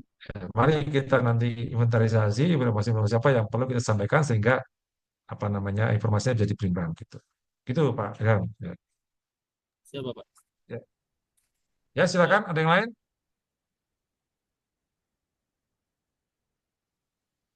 Ya, Ya, kalau tidak ada ya saya izin Pak berharap Kabus, mohon izin Pak. silakan, silakan. Mas Ya, Komang, silakan. mohon izin Bapak, Pak Kabus, mohon izin Pak Kabid Pelatihan, Pak Kabid Pendidikan, Pak Kabag Umum, Bapak Ibu para koordinator. Eh, Hanya ingin beberapa menambahkan Pak poin terkait dengan beberapa narasi positif yang harus kita sampaikan ke publik. Yang pertama adalah yang mungkin Bapak sudah sampaikan, yaitu adalah disesuaikan dengan Perpres 40 tahun 2015 bahwa DJPL itu adalah Maritim Administrationnya yang ditunjuk oleh AIMO. Kemudian yang kedua adalah terkait dengan audit-audit internasional yang akan dilaksanakan dan sudah dilaksanakan, Pak. Mungkin terkait dengan EMSA audit yang sudah 2 kali dilaksanakan oleh EMSA, European Maritime Safety Agency, yang memang itu adalah salah satu membuat pelaut kita itu diakui oleh beberapa negara yang ada di Eropa seperti itu. Itu juga akan menjadi hal positif juga.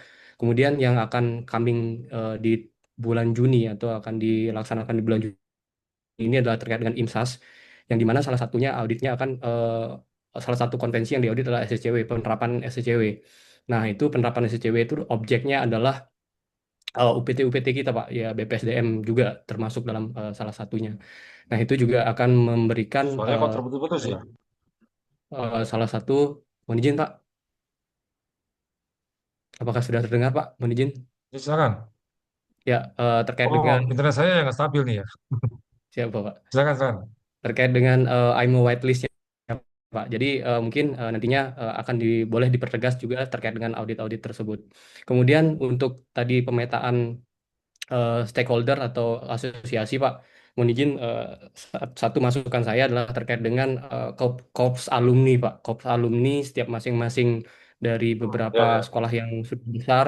Nah, itu juga mungkin menjadi salah satu eh, dukungan atau asosiasi atau memang korps alumni bisa memberikan tutorial ataupun hal-hal positif masukan terkait dengan isu ini. Mungkin itu saja Pak yang bisa saya sampaikan. Terima kasih atas waktunya. Ya, terima kasih Mas Komang. Ya memang tadi saya katakan hal-hal terkait dengan masalah IMU itu kan tidak banyak orang tahu ya, bahkan mungkin pemegang kebijakan tuh legislator itu mungkin juga nggak tahu ya. Nah, ini kita perlu jelaskan juga ya. tentunya saya lagi dengan apa dengan kiat-kiat untuk bagaimana kita tidak konfrontatif ya. Jadi konfrontatif defensif kita hindari dari awal, dari rapat kemarin, dari Sabtu, yang selalu ditekankan oleh Pak Kaban, kita harus melakukan komunikasi hati-hati karena kalau konfrontatif dalam situasi kayak gini, di mana kita juga belum tahu petanya secara benar, itu akan pasti akan apa namanya menimbulkan hal sifatnya negatif atau unpredictable ya. Kadang-kadang karena semangat, kita semangat apa namanya apa yang mau kita lakukan itu tidak konfrontatif jadi terkesan defensif gitu ya. Itu harus kita hati-hati soal itu ya. Saya setuju soal ilmu tadi memang perlu dijelaskan kepada publik ya. Itu sesuatu yang tidak sederhana. Dan itu menjadi salah satu mengapa kemudian Kementerian Perhubungan Laut ini memang harus melaksanakan kegiatan pendidikan dan pelatihan seperti sekarang itu ya. Kemudian masalah alumni lah, ini alumni oke nanti dia ngasih masukan, tetapi mungkin barangkali kalau alumni dari sisi alumni itu sebenarnya tidak lepas dari kita juga ya. Jadi mungkin akan lebih berat lagi kalau dia user sebetulnya. User itu testimoni user itu akan lebih pas daripada karena alumni misalnya akan membela kita. Tapi alumni tetap kita butuhkan untuk memberikan masukan tentang hal-hal apa, isu-isu apa yang perlu kita angkat untuk bisa memberikan pemahaman publik bahwasanya eh, apa yang mereka dapat di dalam perkuliahan adalah masa mereka sekolah, kemudian bekerja itu memang sesuatu yang sangat signifikan. Tapi tidak harus selalu yang ngomong adalah tarunanya gitu ya. Tapi nanti kita cari cara seperti apa. Tapi masukan-masukan tadi tetap perlu gitu. Gitu kira-kira Mas Komang. Mas Kabak, Pak David, ini dicatat loh ya Pak David. Ini otomatis anunya notulennya anu loh ya. Notulennya Izin kapan Pak, nih? ini Rekam direkam. tadi Izin kelihatannya Pak Pak. Kapus, ini direkam Pak. Oh Direkam. ya Direkam Pak. direkam, nanti silakan. Ya Ya, siap. Nanti anu notulensinya ada, ya. ada rekamannya Pak. Siap, siap, siap. Ya, ya silakan lanjut siapa? Mohon izin Pak Kapus, ini Wah, sharing saja gitu. silakan. Oke, Ini ini sharing aja mungkin untuk nanti misalkan substansial juga terkait dengan Undang-Undang PTKL itu apa menurut hemat saya karena kita dikritisi itu menyelenggarakan program Diploma 3 dan Diploma 4 ini untuk substansi output kita untuk mendidik apa namanya pelaut itu kan memang sudah menjadi penugasan artinya saya rasa untuk di PT untuk undang-undang PTKN atau yang akan direvisi itu tidak menyerut misalkan untuk kita mendidik nautika teknika ya yang memang yang paling paling lemah itu bukan di nautika teknikanya. Nah, yang paling lemah itu adalah di transportasi laut karena memang di transportasi laut itu banyak UPT sudah mampu menyelenggarakan itu. Nah, kita diserang terus atau mau diambil itu karena kita PTKL menyelenggarakan program diploma. Memang sejarahnya ya, panjang ya, Pak ini. Sejarahnya ya, zaman dahulu itu kita meluruskan atau meluluskan pelaut-pelaut itu tanpa ijazah. Setelah itu ada kesepakatan tiga menteri ya, menteri pendidikan, menteri apa namanya, menteri kan, pendidikan, menteri dan menteri perhubungan. Masuk saya itu lulusan ya, D3, dulu bukan diploma 3, namun strata A itu. Nah selanjutnya berkembang lagi karena strata itu tidak diakui di PKN. Itu akhirnya ditingkatkan tahun 97 berubah menjadi program diploma seperti itu. Dan sampai saat ini semuanya mengharuskan kita politeknik, selanjutnya semuanya karena politeknik itu harus ada diploma. Sehingga fokus daripada kita dicabut itu adalah dicabut untuk menyelenggarakan program diplomanya itu. Mungkin nanti akan ada penguatan substansi yang kita butuh sekali mendidik masyarakat umum yang tidak kita gunakan, tapi harus kita kasih diplomanya itu. Mungkin dari rekan-rekan yang lain ada counternya gitu ya, karena memang kalau secara data itu lulusan kita yang diploma itu tidak semuanya kan mengisi pemerintah. Artinya mungkin kalau secara data kan di bawah 10% yang digunakan program diplomanya itu untuk mengisi pemerintah itu supplier ke aparatur pemerintah itu dulu mengalami kendala sehingga banyak lulusan yang lama dulu setelah lulus baru ngambil sekolah lagi. Setelah mendapatkan ijazah strata harus konversi ke akademik. Saya rasa menjadi poin pentingnya terhadap ini adalah untuk yang lainnya kita sudah kuat. Kalau secara struktur administrasi atau penugasan dari internasional maupun dari negara itu sudah kuat, kita mempunyai kompetensi untuk mendidik, melatih lulusan-lulusan pelaut ya, untuk khusus pelaut. Cuma yang agak kita berikan penguatan nantinya adalah di transportasi laut, karena memang sudah banyak yang sudah menghasilkan lulusan sarjana di kepelabuhanan maupun ke transportasi laut itu sudah banyak sekali. Saya rasa begitu Pak Kapus, sebagai bahan untuk sharing teman-teman bahwa kita yang diserang itu Ya, tidak boleh menyelenggarakan program diplomanya atau D3 atau D4-nya itu. Terima kasih Pak. iya Pak Selamat. Jadi ya sama saya juga punya pemahaman yang mungkin begini. Kalau ngikuti YouTube kemarin itu kan gini. Pertama, PTKL itu seringkali seharusnya dia hanya memenuhi kebutuhan instansi kementerian lembaganya doang. Yang pertama itu. Kemudian yang kedua, PTKL mestinya hanya untuk profesi dan vokasi, ya kan? Tetapi gini, kalau terkait dengan profesi dan vokasi itu gini Pak Selamat. Pendidikan dasarnya PTN, PT atau PTN atau PTS, ya. Tetapi jika mau ke profesinya lari ke kita gitu. Makanya dia gitu. Loh, kalau mungkin kalau dibahasain, oh, tak pernah ya, nautika, teknika itu kan sama juga misalkan kita bicara politeknik gitu kan. Politeknik PT itu kan kayak juga kayak gitu sama ada lah kayak gitu. Nah, nanti kalau mau ke laut ya profesinya ke kita gitu. Mau kayak nama ilmu gitu kan kita. Nah, cuman dia mengatakan gini, ya, PTKL itu harus profesi dan vokasi, tapi juga di bawah dikti, nggak di bawah kita gitu loh. Gitu Pak kemarin saya tuh.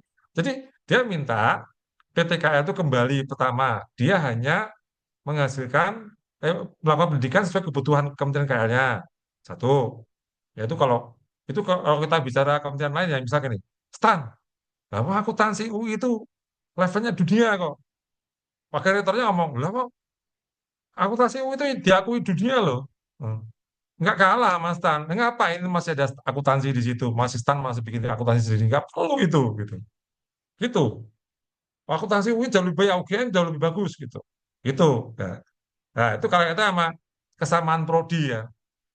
Jadi prodi yang ada PTK tidak boleh sama dengan prodi yang ada di PTN. Nah, nah sama kata yang lain lagi itu tadi. PTKL hanya memenuhi kebutuhan lingkungan kementerian lembaganya aja. Artinya harus berbeda dengan PTN. Ya. Nah, ketiga, yang sama kita nih, PTKL itu ya hanya profesi dan vokasi. Ya. Lah, tapi kami tadi di bawah dikti gitu loh. Nggak di bawah kementerian gitu.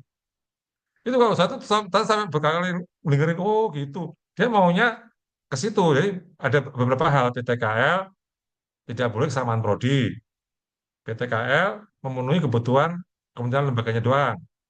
PTKL hanya profesi dan vokasi, tetapi di bawah dikti. Nah, itu nanti yang harus kita jadi bahan juga, Pak.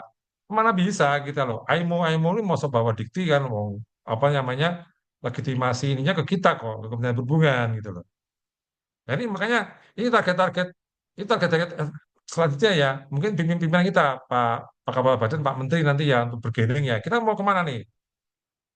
Kan saya yakin gini Pak, kita nggak mungkin sepenuhnya berharap kita kita bisa bertahan penuh, saya nggak yakin Pak. Tapi bu kita mematahkan semangat ya, karena angin politiknya kenceng itu Pak. Tapi jangan sampai hilang semua. Kalau misalnya gitu, kita harus berjuang semaksimal mungkin nih, ya, semaksimal mungkin. Tapi kita nggak mungkin bisa mempertahankan semuanya seperti sekarang. Saya yakin. Tapi kita harus kuat-kuatnya Pak. Karena anginnya kencang banget nih Pak. Ya. Ya kalau saya juga nggak mungkin lah masuk profesi dan vokasi harus di bawah dia ya nggak bisa lah. Kayak kalau kita bayangkan tempat kita loh ya. Kalau bayangkan tempat lain mungkin bisa tuh. Yang kementerian lain mungkin bisa tuh, Kementerian Pertanian atau apa tuh bisa. Tapi kita nggak bisa Pak. Perhubungan laut nggak bisa gitu. Gitu sih Pak Mas Ahmad ya. Ya, silakan ada diskusi yang lain silakan. Bapak izin. Silakan.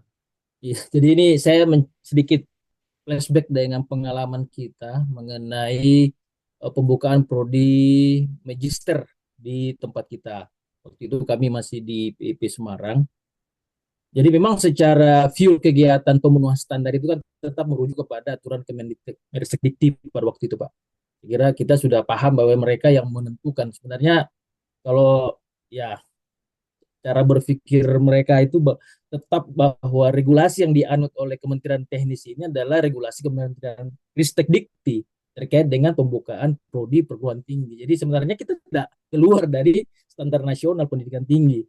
Karena sebagaimanapun mereka yang melegitimasi, mereka yang memastikan bahwa kita bisa beroperasi itu tidak. Hingga kalau sekarang digaung-gaungkan bahwa tidak sesuai standar dan lain-lain, ini sebenarnya siapa yang ditembak? Ini juga kan agak debatable, Pak, karena kita ini berjalan prodi yang kita laksanakan ini atas rekomendasi dan izin dari Kemendikbud. Jadi sebenarnya siapa yang salah di sini? Nah, kemudian yang kedua, Pak, Oh, ya, kemudian yang kedua, kalau kemarin kita kan mengajukan prodi pasca sarjana itu, tentunya kan kemarin kita diberi syarat ketentuan bahwa harus ada ijazah linier S1 sampai S3, Pak, yang relevan dengan bidang prodi yang akan kita buka. Kalau kemarin kita buka itu teknik rekayasa keselamatan dan risiko.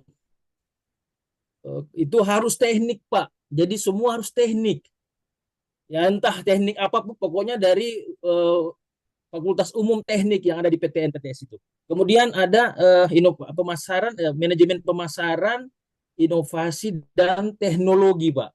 Itu harus manajemen ekonomi, dari S1 ekonomi sampai dengan S3 ekonomi.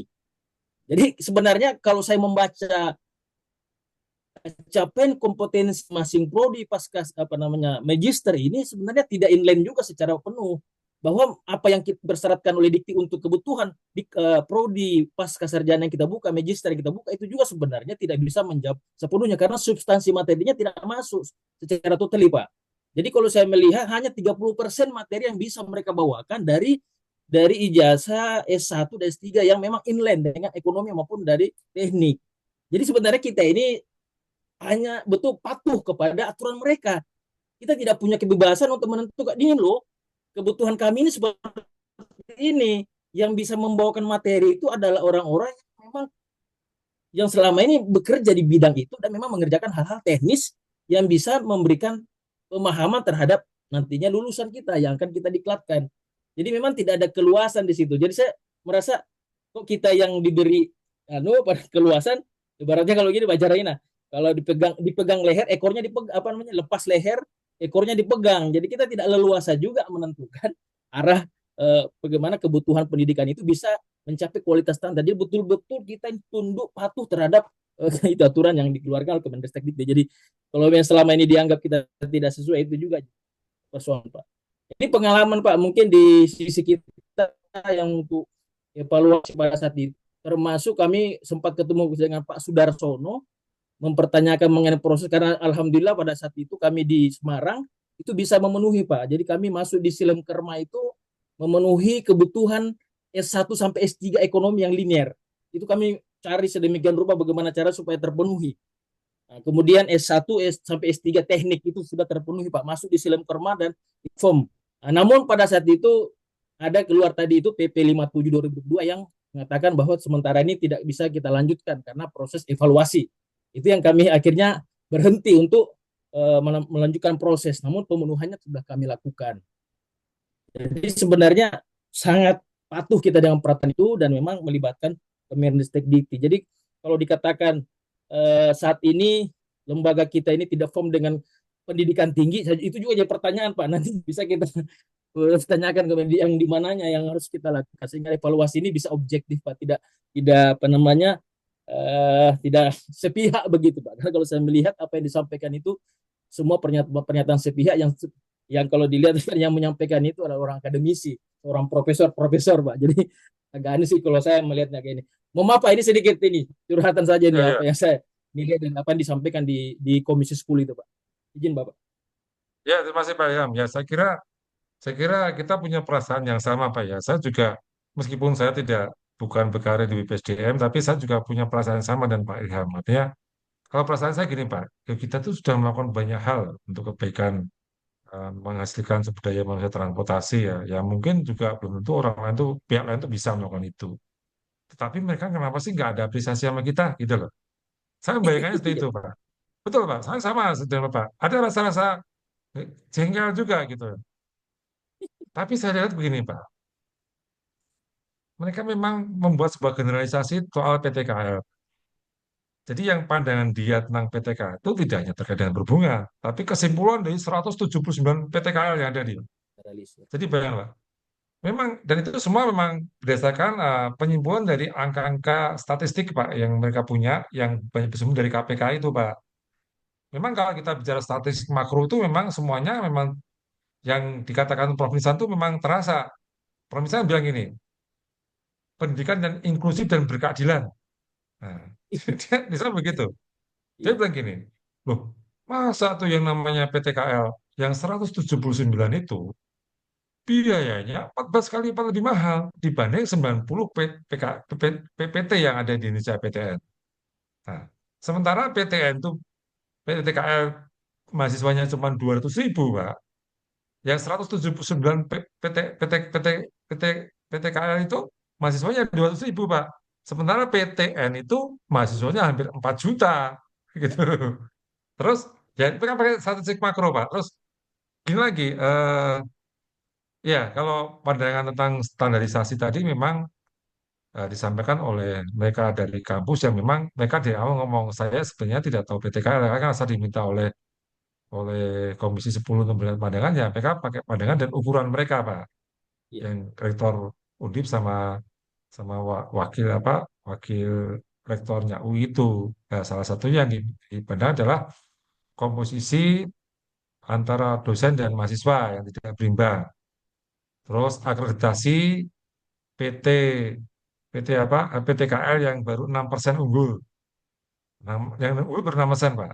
Terus yang lagi adalah guru besar yang jumlahnya sangat sedikit dibandingkan PTN.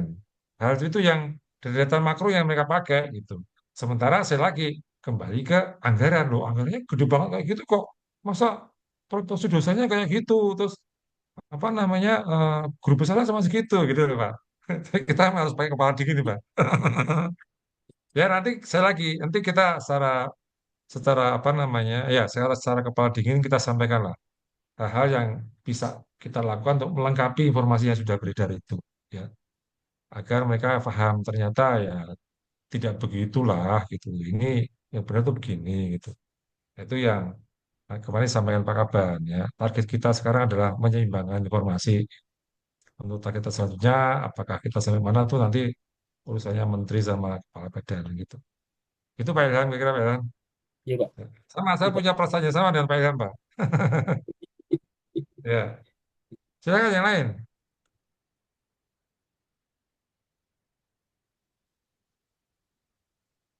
Ya, jika tidak ada, mungkin saya cukupkan sekian untuk rapat kita pada malam hari ini. Saya ulangi, seperti yang disampaikan oleh Pak Kepala Badan kepada kita semua, ini kita perlu gerak cepat ya. Dalam seminggu ini harus ada yang konkret, dan dalam 2 minggu ini kita melakukan kegiatan komunikasi yang intensif.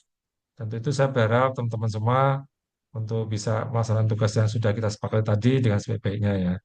Jadi misalkan tadi untuk penyusunan substansi ya, saya bilang tadi Selasa itu sudah harus ada, dan juga tentunya mengiringi hal itu hal terkait dengan pemetaan stakeholder itu juga sudah harus ada juga ya. Untuk yang terkait dengan humas bagian umum, nanti saya juga terlibat dengan masalah terlibat secara langsung, nanti kita sama-sama diskusikan lebih dalam hal apa yang kita lakukan. Dan nanti pada saatnya eh, 2 hari ini kita harus ada yang sudah konkret. Baik, eh, jika tidak ada yang sampaikan lagi, saya ucapkan terima kasih atas kehadiran Bapak Ibu semua, semangatnya juga ya, semangat untuk kita semua nih. Saya juga semangat kalau Bapak semangat ya, karena ini untuk kepentingan keberlanjutan kita juga. Mudah-mudahan apa yang ikhtiar baik kita itu juga menemukan hal yang baik juga, agar nantinya keberadaan BPSDM, kemudian keberadaan Pusbang SDM Perubahan Laut, keberadaan sebuah usaha kita tetap bisa berlanjut dengan baik. Terima kasih, saya tutup. Assalamualaikum warahmatullahi wabarakatuh. Selamat malam, selamat beristirahat. Ya. Waalaikumsalam warahmatullahi Waalaikumsalam wabarakatuh. Assalamualaikum warahmatullahi wabarakatuh. wabarakatuh. Terima kasih, Bapak. Terima Oke, kasih, makasih Pak. semua.